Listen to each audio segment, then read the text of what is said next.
I just want y'all to know that I just did this video and had a booger in my nose at the middle point. Like, I did this to my nose and a fucking booger appeared. Like, oh my gosh, I can't believe this shit. I gotta do it again. Let me make sure I ain't got no boogers this time. Oh my gosh, I was so distracted by it. Like, I could not even get past. Y'all couldn't get past it if I couldn't. But anyway, y'all, okay, we're doing a redo, okay? This is my review for Love and Marriage Huntsville. This is season 2, episode 9. Maybe this review will be better than the first one I did. I don't know. Maybe God was trying to tell me something. But let's get straight into it. So the episode opens with Kimmi. She's doing some axe throwing with her coworker.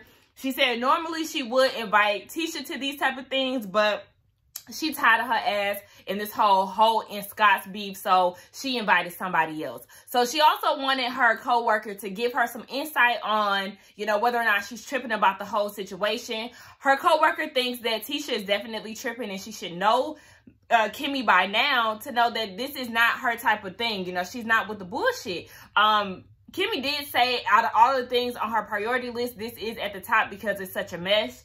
To me, I feel like it should be at the very bottom because it's some bullshit. Kimmi doesn't want to pick sides in the whole situation. You know, right is right, wrong is wrong. Her friend said that Tisha is too sensitive. And to me, she's right. She's extremely sensitive and needs to grow the fuck up. So speaking of Tisha, we see her down at this self-defense class with her friend April, who does get on my nerves. I don't know why. For some reason, there's something about her that irks me. I think it all came from her on episode 2 when she was giving out her opinions on the whole Mel and Tisha situation. Like, girl, you was not there for all of it, so mind your business.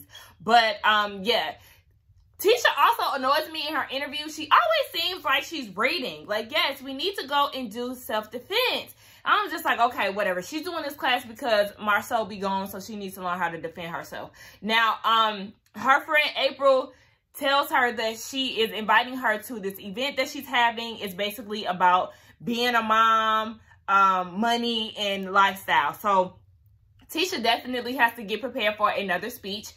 She is nervous about it, which I don't blame her for. But I feel like over time she will overcome that nervousness because she has been doing a lot of public speaking lately. I can also give, though I've been talking a lot of shit about Tisha, I can give her cool points for not bringing up Kimmi and Mel in this goddamn scene. So speaking of Mel, we see her over at Dr. Francis's office. Remember, she did say she booked a session with him. So they start to really go into the things that she has been experiencing, her childhood, all of that. So he has some questions for her. And one of the questions is how she balances being a mom and a businesswoman. Now, her thing is, it's not about balance. It's more so about what you prioritize. So he was like, okay, so what about those incidents where, you know, your kids or, you know, something like that? For her, she just basically weaves it in. She doesn't really like to have them interfere with what she has going on. She just makes it happen. So he was like, okay, so what about those incidents with you and Martell? Luckily for her, she says that a lot of their issues are not present right now. The only concern that they have is her being busy. And, you know, her husband is not okay with that. And Martell seems to think that she's not giving 100% into the things that she has going on because she has her hand in so many different things. Says that she's always been the person in her family to be expected to do well. Y'all, I'm nervous. Look, I had to check. I feel like it was something in there. But she was always expected to do well in her family. So as a child, she was busy as well. She was busy with school. She was busy in church. She had her hands in a lot of things too. She's basically was born to be a go-getter. Oh, y'all, I'm so nervous. Hold on. Okay, I'm sorry, y'all. Like, it just feel like something in there. But she also said that she loves to make her family proud, which I loved hearing her say. You know, she went down the list of family members that she likes to see happy, and it wasn't her dad. So then Dr. Francis was like, I was waiting on you to mention your dad. So she said they didn't really have a relationship up until she was 16. And her mom would make her call him as a child, and she would always hate it because it's like, he's not going to answer. So why do you have me doing this? And Dr. Francis was like, okay, well, he's not answering. This is basically like a sign of failure. With you being such a busy person, you know, a successful person, him not answering those phone calls for you can only mean failure. How does that make you feel? Of course, that makes her feel sad, because as a child, she was a good child. So it's like, okay, I'm not doing anything wrong here, so why is he doing this to me? And of course, she was crying, and, you know, it definitely made her feel some type of way. Now, he asked her, what does she do to recover? Now, for her, they do like a flashback of her being so busy, right? And she made it real clear that I'm not successful because of my dad. I want to make my dad happy, or because Martell pushed me to do this. Like, this is just in me. I'm a successful person. I'm being successful for nobody other than myself. So Dr. Francis says, yes, you know, you have this busy schedule, you know, and all of these things that you have going on, they can potentially take away from your children. So your children can grow up and eventually tell the same story that you're telling today. And she abruptly stopped the session and was like, all right, Dr. Francis, it was good seeing you. I enjoyed it. You know, we had a good time. However, I'm not doing any more crying today. So I think that she really did get some positive feedback and a different outlook on what she's currently doing. You know, yes, she has a busy schedule, but we know that she needs to prioritize it more. I personally think, from the outside looking in, that she's doing a good job at it, but I'm not there, so what do I know? So speaking of her, we have a scene with her and Martell. She's going through her closet, getting rid of some of her gowns from previous events and stuff. And he was like, oh, so are you doing this to basically replace them with new gowns for new events? Yes, she's doing that. You know, she climbing up the ladder. The train is not stopping, okay? Even though he wants her to.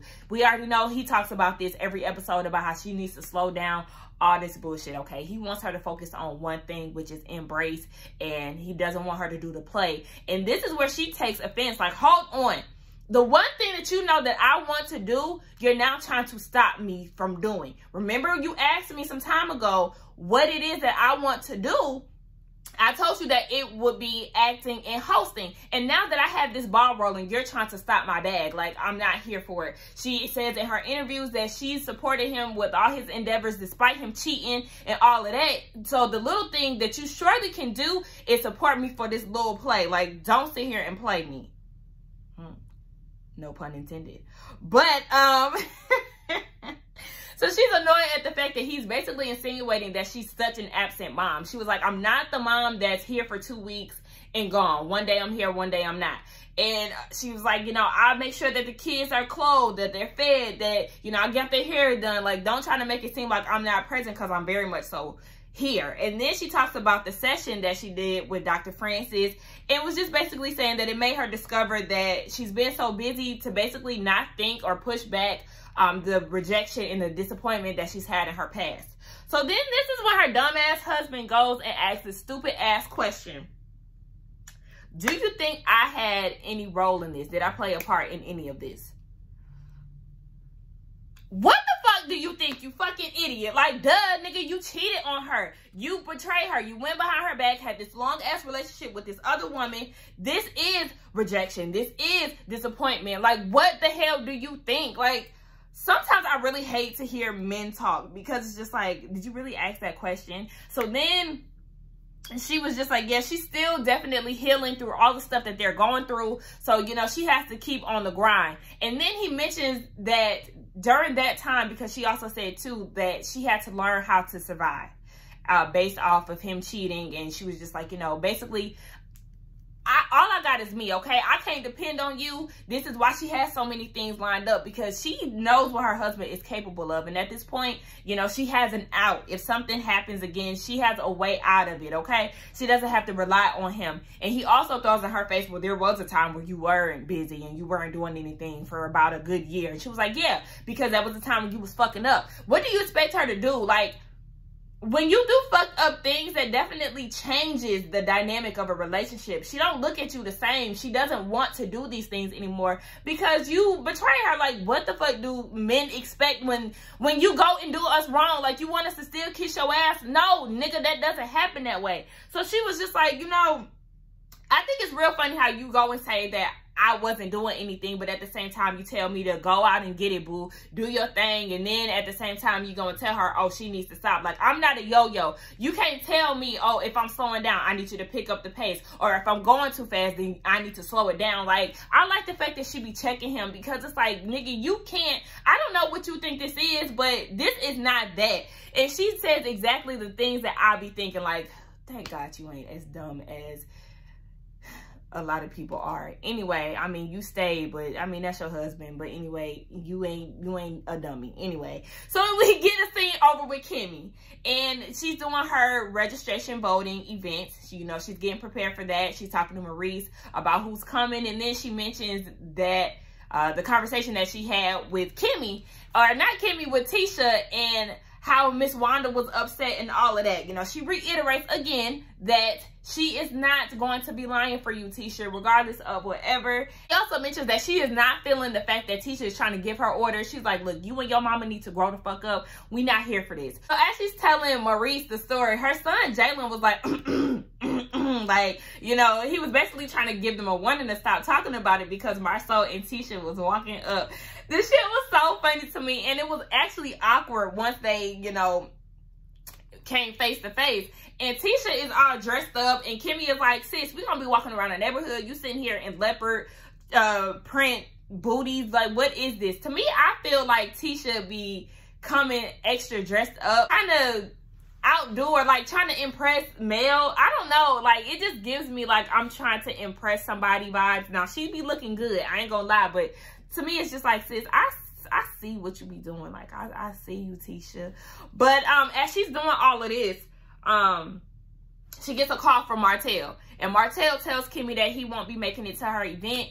She's annoyed by it, because she's like, oh my gosh, she really letting Marceau interfere with my event. Like, grow the fuck up. But girl, whatever, it's still gonna go on whether he's there or not. So Mel gets there, and at this point, they're all on their way to the event. Now, in the car, Kimmi was like, oh yeah, Mel, I know that your husband said that he wasn't coming. He gave me the phone call. Mel is like, yeah, he's not coming because of the whole police report thing. Now, you know, Maurice always trying to save the damn day with his brother, and was like, well, you know, he filed the report because, you know, he made the threat. So if anything happens after that, at least he has it on paper. And Mel was like, Maurice, shut the fuck up. I'm enjoying this ride with y'all. You ain't the one who filed the report, so I don't want to have this conversation with you. I have to check again. Okay. Now, we also see that Marceau and Tisha are on their way there, and Marceau is seemingly always irritated with his wife, like on the regular basis.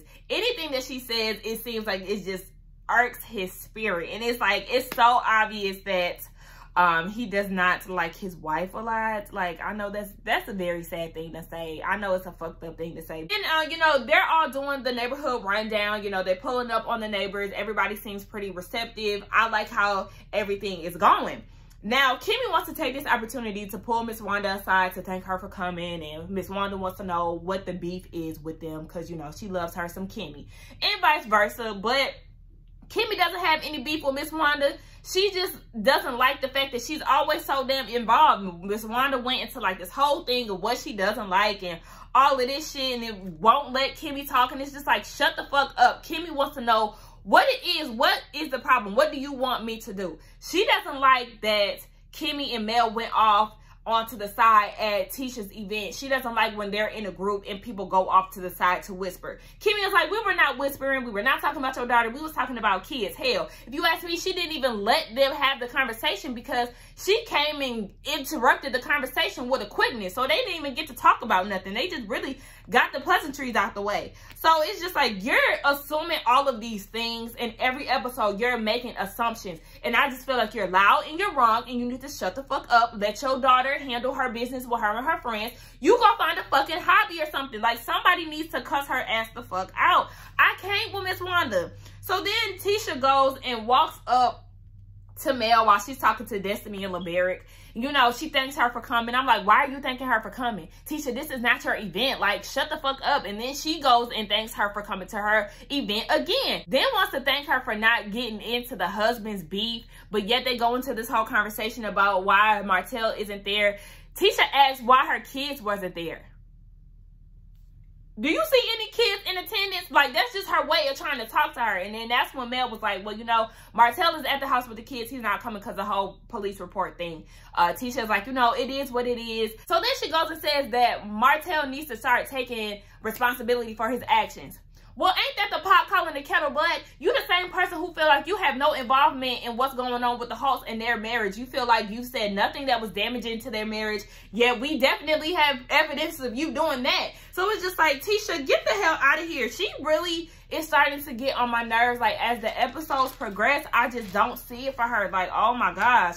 So Mel is confused because she's like, okay, your husband feels so threatened, yet he showed his ass up to my daughter's birthday event. If you're that threatened, you wouldn't even have come. So then somehow they got into like who's a liar and who's not. Mel said that Marcel be lying. Tisha said, well, we definitely know that Martell be lying. I'm like, oh my gosh, y'all going down the wrong road, right? Because Mel was like, in her interview, was like, okay, well, you just said that you wasn't going to get involved in our husband's business. Yet here you are. Like, in a minute, I'm about to take that damn olive branch and bash you upside your head with that shit. So Mel was saying that, yes, baby, Marcel be lying. You feel like he don't be lying? In 13 years of marriage, you feel like you never caught your husband in a lie? And what's her name? Tisha was like, oh, yeah. So I never caught him in a lie. But how you catch my husband in a lie? Like, do tell. Please give me examples. And Mel was like, oh, baby, I have several. So Tisha is asking like, okay, well, tell me. Baby, you don't want to know. Deep down, you don't want to know, because I'm pretty sure, I'm pretty positive, current day, present day, honey, it said that he was messing with Mel's hairdresser who did your hair as well. So it's like, you keep asking for all these examples. You don't want to know, sis. You're not ready for that. And to me, I just feel like Mel is giving you what you was giving her last year. The whole Bentley thrown in her face and assuming that she wanted to mess with your husband, who is not a good catch himself. Anyway, enough of that drama. We get a scene where Mel is inviting her big sister over. Now, her oldest sister on her dad's side, they have never really seen eye to eye coming up. Her sister did admit that she didn't even know that Mel existed until Mel was 19, which is crazy. The reason why they haven't really been close like that is because it was so late. And on top of that, at the time, the sister was dealing with a drug addiction that she was trying to get past. So when they were really trying to work on their relationship, it just never panned out for them. You know, like I said, the sister was working on her addiction, and then once the sister was ready to build a relationship, Mel was busy. So it just never worked out. She also mentioned that she was hurt at the fact that she was not invited to the baby shower, even though Marcus was. So that really kind of made Mel feel like, damn, that was fucked up. I'm saddened to hear that she felt this way, but she has made a promise to basically put a lot of energy into her family members. And they're going to work on that, so I think that's really good. Now, we see this last scene with Tisha. She's at the house. Marcel is out of town on business or whatever. So she mentions that while he's out of town, they do have these in-depth conversations. To me, I feel like it's just another mind game. He's just making it seem like he's just out there being vulnerable, and, you know, he wants to have these conversations, but you never have them at home. Like, why do you do it while you're out of town? You basically trying to distract her, because when you get off the phone, you with that bitch. We know. But, so she's feeling some type of way about what was discussed in the conversation. So she calls up April, and she was like, you know, I'm just very taken aback because he's saying that he's feeling lonely while she's on this road to rediscovering who she is. He feels like, you know, he's fading to the background. Woe is me, you leaving me behind. I just feel like he's saying this to basically reel her ass back into the house and to cut all this mommy business out and get back on the Marcel train, what he wants her to do. April was like, well, you don't want to experience what I've experienced with my separation with me and my husband. You know, I was really busy. So if Marcel is saying this, you need to pay attention and listen to your husband. Tisha is worried because, you know, when men start to feel lonely, this is when they cheat. What Mel is saying definitely is getting to you, sis. That's where I think it's all stemming from. Anytime that Mel comes at her with some shit, she starts to worry. She did that on season 1. Remember, they had that, the comeback meeting, and they was talking about the whole husband situation, and Tisha pulled Marcel outside and was like, what is this that she's talking about? And he couldn't give her no answers. Remember, she started to really start thinking about what he could be possibly doing. Go through that phone, sis. You wanna go through that phone. I know. Your husband cheating and you just don't really want to face the music. But anyway, that was the end of the episode, y'all. Y'all let me know what y'all think about this hot ass mess between the Scotts and the Holts and Marceau cheating ass and Miss Wanda's irritating ass and Tisha slow ass. I don't want to, she book smart, but common sense, she's lacking, honey. But anyway, y'all don't forget to like, comment, and subscribe to my channel. I will see y'all in the next one. I hope I was booger free. But anyway, like I was saying, yeah, I'll see y'all in the next one. Bye.